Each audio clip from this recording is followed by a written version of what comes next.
Welcome, everybody. Happy Monday. As usual, drop in where you're joining from in your role.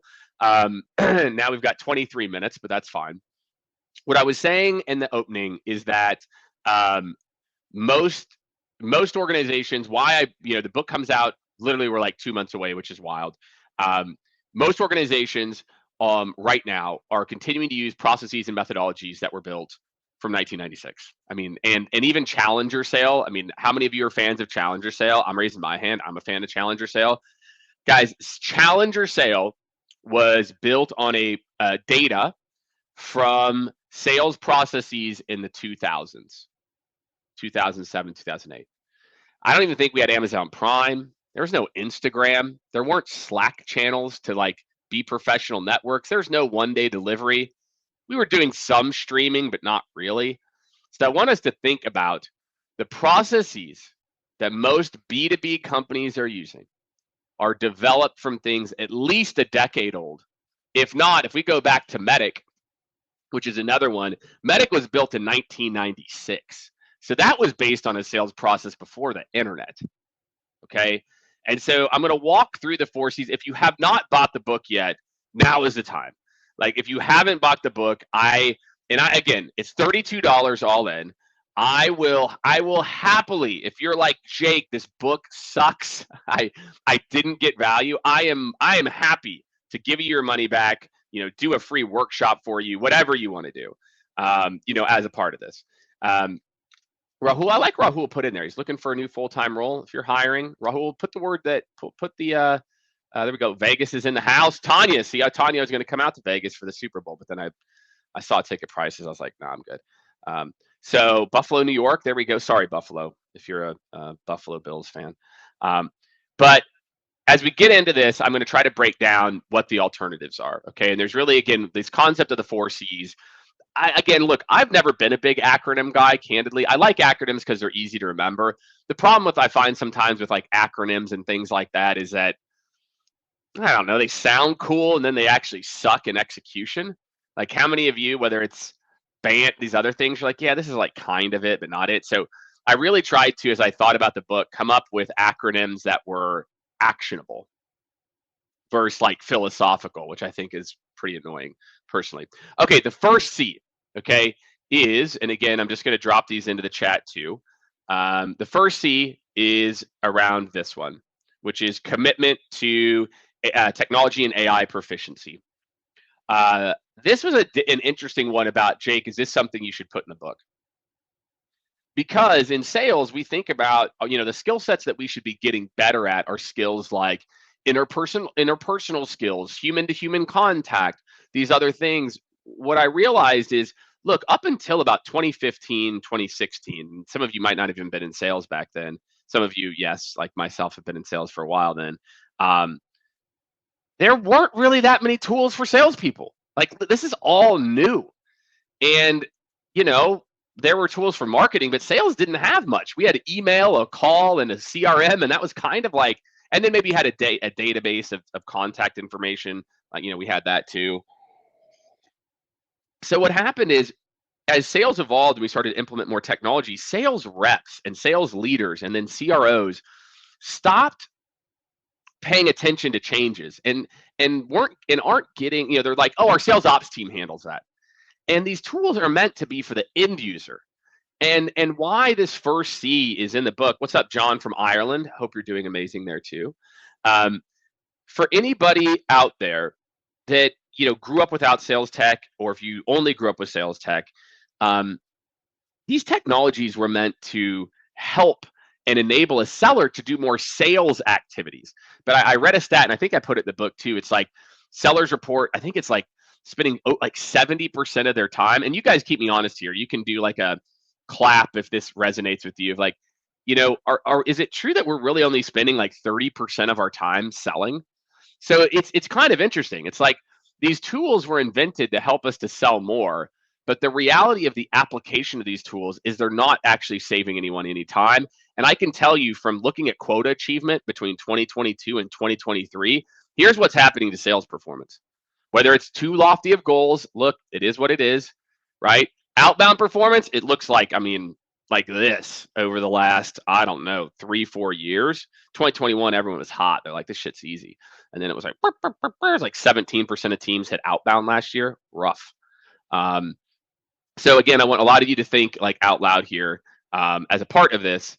Um, what like what can you do differently to hit numbers? And so if you as an individual aren't committed to staying on top of technology and AI, you're going to continue to suffer from the same problems. You're going to keep doing things manually that you have no business doing manually. You're going to rely on somebody else's opinion of technology who's implemented it once or twice, your sales ops team or your rev ops team, who they also don't know what the hell they're doing either. And so the first C, and again, when you, the other cool thing to start to talk about is we've made the purchase on the community. So the Innovative Seller community will be live at the end of this month. When you buy the book, you get free access for the year. You also get access. We'll make more mentions of this. We're doing an Innovative Seller Summit. I've got some fucking killer speakers that are coming that are going to talk to you all about how they use the 4Cs in their day-to-day. So when you buy the book, you're going to get, and you get me and Morgan Ingram this week are recording like the master's class for it. So like you'll get all of that for free for $32. Go buy the book. I promise it's going to change you. If not, like I said, I'll give you your money back and I'll do something extra for you. I'm that confident the book is like that freaking good. But the first C is in here because you need to take this into your own learning. I want to be a vehicle to provide you as much as I can in terms of what's next in technology. Here's how to use AI. That's why I'm so passionate about it. It isn't for some other reason than like this is where I see sales going. So all of you to be successful are going to need to have that. I'm going to tell you two ways that you could commit. So what is something tactical? Like I said in the book, I try to go, here's this trend that's happening and here's how tactically to do it. Number one is every single week have 1 to 2 hours blocked called professional development for, ChatGPT or new sales technology. Book a demo. Work on getting certified. More and more sales reps should work on getting certified in the tools they work in every day because chances are you're only being taught the tip of the iceberg. So get to know the tools. Block out 1 to 2 hours a week. Boom. I'm telling you that alone, fast forward 3 months, you're gonna be like, Jake, that changed my life. Number two is, again, I'll probably just focus a little bit with generative AI. There's a lot of things you could do. One, just even if you like subscribe to our Prompt Pro community, that's like $75 for the year, or just to tune in for free to me and KD talking every single week about, or every other week about Gen AI. I'll put both those in here for you all. And I don't know if we've got a new bulk offering, which is like the workshop and the, what do you call it? The Prompt Pro. These are all like a few hundred, like these are all very small investments, guys. Your quotas are X, your commission is Y. The book community masterclass, all that's $32. The other stuff is this. This is not about, nobody's getting rich off of, the books, and nobody's getting rich off of this. This truly is to help the sales community. I love sales. I'm passionate about sales. And that's why commitment to technology and AI proficiency is in here, because it is like that absolutely critical. So those are the two things that you should do for that. The second C is current go-to-market strategy. So in order to win tomorrow and today, you have to have a team that's committed to technology and AI proficiency. If your team is not committed to figuring this out, okay, and figuring out how to use technology, etc., as a part of this, you will fall behind. And I'm really concerned for the first one, for those sales leaders who've been like myself, who've been in the game for 15, 20, 30 years, that the things that made you really, really successful before, you're just going to have to completely rethink the way that you like go about problem solving, scaling teams, etc. So it's huge. Second, current go-to-market strategy. What do I mean by current go-to-market strategy? I literally just wrote a post. I got it teed up. It'll come out, I think, next week or the week after. Most teams model their go-to-market strategy off of a book, and the book is called Predictable Revenue. How many of you have heard of a book called Predictable Revenue? If you haven't heard of a book called Predictable Revenue, that book is impacting your life, whether you know it or not. And there's nothing wrong. I love Aaron, and I love the book's premise when it came out was fine. But Predictable Revenue is the first book, one of the first books, I'm sure other books had a piece of this. Predictable revenue said if you do this amount of activities, that's your top of funnel. X activities equals X meetings equals X pipeline equals X deals. Scaling sales is just that freaking easy. Okay, fine. Let me tell you what's changed. That book was based off of data from when he scaled the SDR team at Salesforce in the early 2000s. Again, 20 years ago. I want you to think about the advances in how we buy things, how we consume information from 2004 to 2024. It's a little different, just like a tad, just like a small amount different. So back then, there were no sales tools to send bulk emails. There was no sales engagement. So let me tell you what happened. The book was right. If all your activities had a call to action, your mostly your calls and then your emails too had a call to action, because there wasn't tools to hit send all, you were doing some personalization or customizing on everything. That meant every single activity that was coming from a sales org was high quality with an intent to book a meeting with a very specific prospect. Cool. In that analogy, activities equals meetings equals pipeline. Now let's fast forward to today. Two things. Number one, LinkedIn. How many of you you're on LinkedIn right now? So how many of you use LinkedIn for prospecting? Toss up a thumbs up, a light bulb, a laugh. Probably all of you, because you're on LinkedIn right now on Monday at 11 o'clock Central. Okay. So LinkedIn, we're asked to do all these other things, interact with people, comment on posts. You can't track any of it. Boop. So that's time we're telling people to spend, activities not being tracked. That's slash number one. The big slash is slash number two. The activities people are doing today now are not customized and personalized like the activities we were doing before. Instead, lots and lots of teams are just hitting send. They're using these really crappy templates and hitting send and trying to automate everything. So before, when we could hit the more button, back in let's say 2010, I'd go to my team, I'd say, hey guys, we're short on numbers. Let's see if we can bump up activity by 5%, 10%. They were doing 5 or 10% more customized outreach. Now we keep pressing the more button on bulk outreach, and it's not working. It's not that outbound is dead. It's that we're killing, like, your leaders or you are killing your own results because you don't realize that the way that you were successful, or the only way people have ever been successful at outbound ever in the history of outbound, is by doing some amount of relevancy or personalized outreach. So you have to have a process that can scale that, right? And that's what current go-to-market strategy is all about. One thing you can do very, very specifically, I'm going to throw it out there. This is going to fucking blow minds. And some of you are going to be like, Jake, this is heresy. And I've hesitated to go hard on this, but I'm going to start anyway. Turn off the ability for your sales team to hit send all on emails.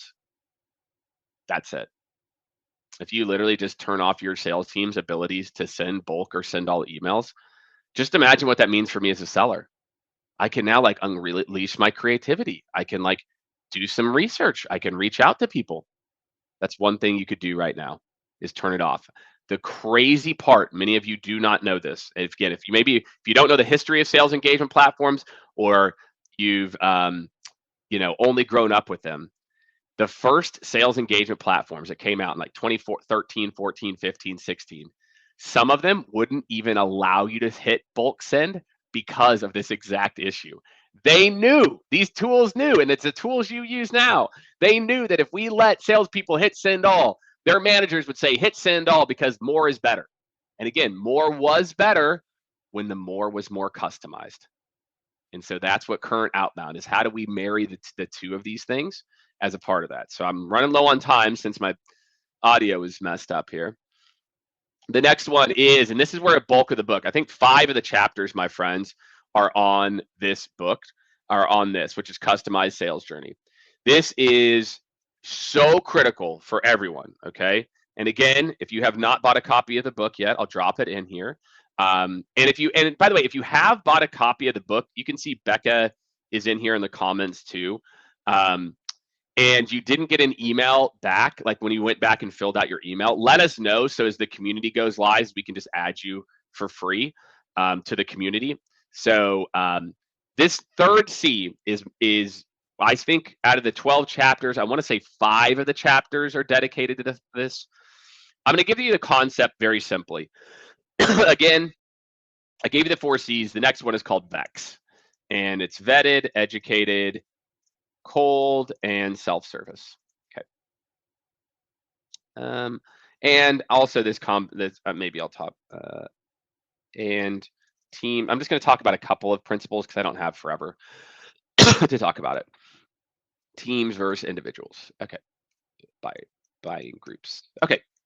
All right. 2 things I'm going to talk about here. I just dropped it into the chat. One is VEX. VEX is it's not a concept. It's a freaking reality that people that come into your sales funnel, some of them come in, they're already using your competitor. They've asked 2 friends in their their industry Slack group, or they DM someone on LinkedIn or their peer. They saw somebody at a networking event. And when they come to you, they are at step 3 in the process. They're already using this. They're in active evaluation. They've already talked to their boss. And what happens right now is B2B sales has one sales motion. I have yet to see one single company. Now, some are offering self-service. So if we skip ahead to the S, so that's fine. That actually pays attention and says, oh, Jake's vetted, so he should start at step 3. We're going to have a demo person on the call, and we're actually going to have pricing ready for them. Jake's vetted, educated. You know what? Jake's done some research. He might use a competitor. He hasn't established a timeline and budget to switch, but he already knows what he's doing. Well, Jake should be starting at step 2. He should not be talking to an SDR who's trying to qualify him, or a salesperson who's done no research and is trying to qualify them. If a human is going to be in the loop, the human has to add value. Let me share a stat with you that should absolutely terrify you. 44% of millennials, and it's like 32% of people in general, would prefer a salesperson-less sales process. Why? Because the salesperson's not adding value.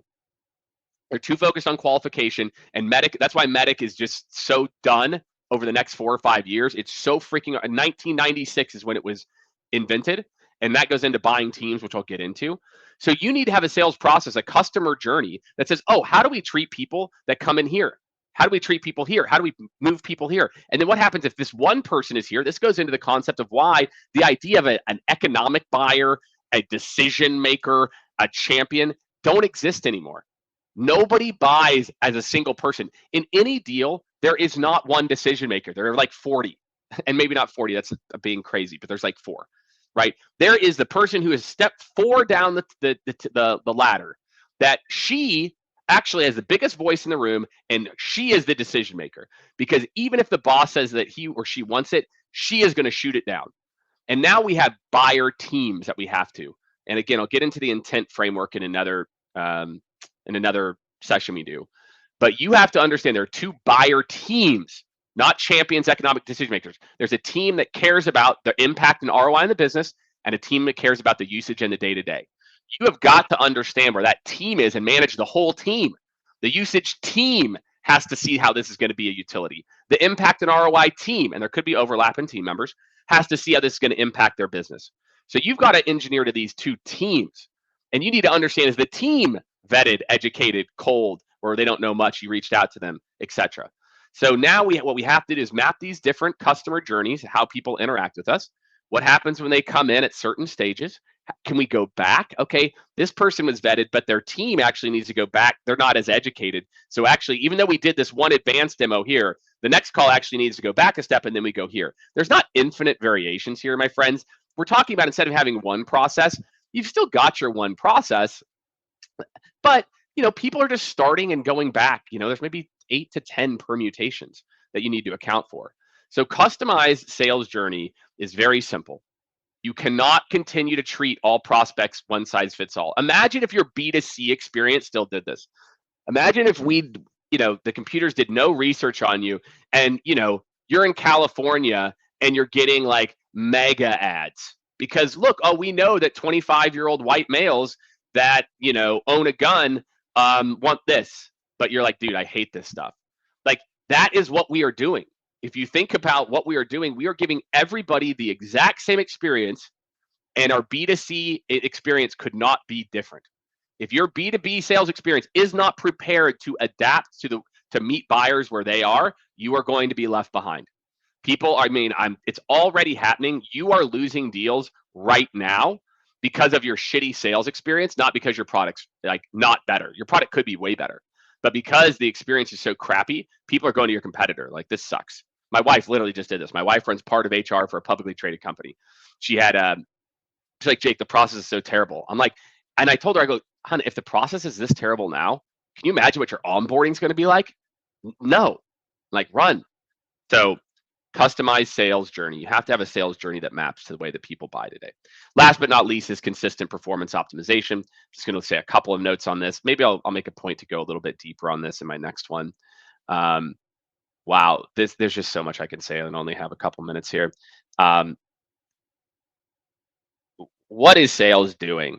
Meaning, I'll just take outbound because it's easy. But you know what? I won't. I'm going to take your sales process today. Most companies are overhauling their sales process every 2 to 3 years. Even though they have a sales team that is running, I don't know, 150, 200 demo calls a month, maybe another 120 demos a month, putting out 150 proposals a month. We're optimizing the process every 3 years. Guys, you have the data. I can already dig into your CRM and say, here's your average sales stage. Step 2 is going long. Let's fix step 2. We have to move away from this idea. Sales is the only organization in any organization in the company that thinks big sweeping overhauls every 3 years, or even on your outbound every 6 months, is how you should do things versus making improvements to processes that the data show is broken in real time. You have to build out processes in your outbound engine to look at the hundreds of thousands of data points, change the subject line, rewrite this. The same way marketing does this for Google AdWords. You've heard me go on my high horse about this a ton. Marketing spends $200,000 a month on Google AdWords. Goal is generating qualified meetings. SDRs, we spend $200,000 a month on SDRs. Goal is qualified meetings. Marketing spends 10 to 20% of that $200,000, $20,000 to $40,000 a month to optimize Google AdWords spend. SDR, where the whole job is to generate qualified meetings, the exact same goal. Marketing spends a whopping, or sales spends a whopping half point of this person, half point of half of this person, and then we only optimize every 6 months. You would fire your Google Ads agency if they optimized every 6 months, but for some reason we don't think we should be optimizing outbound faster, even though we're pumping hundreds of thousands of data points through it. My friends, you have to have a consistent optimization process in place, or you will not be successful. By the time you've updated your methodology, if you're doing it every 2 or 3 years, you are now 4 years behind the trend that started, this trend that started then. Can't do it. You have to have more consistent optimization details there. So Shazia, I got your question. How do you recommend sales work with marketing for strategic customized outreach rather than, okay, Shazia asked a great question. Shazia, here's my commitment to you. I swear to you, I'm copying and pasting this question. I'm going to do a LinkedIn post and I'm going to answer your question and I'm going to tag you in it. Shazia question. And I'll do this for the rest of you as well too. If you guys have questions, DM me. And if not, I won't, if I can't handle it on the live, I'll try to answer it some other way because it's a really good question. So I'll do it for you. All right, everyone. I got to head to our team all hands. Thank you so much. Please go buy a copy of the book. It would mean so much to me. It's so much free stuff. It's like the community that's going to launch and all the stuff we're doing there. The masterclass with me and Morgan that should be live when the community launches. The event, the Innovative Seller Summit. All of it's free for literally paying $32 for the book. So thanks, everyone. I really appreciate all of you who've bought it. And we'll see you next Monday on the new Innovative Seller Monday Lives.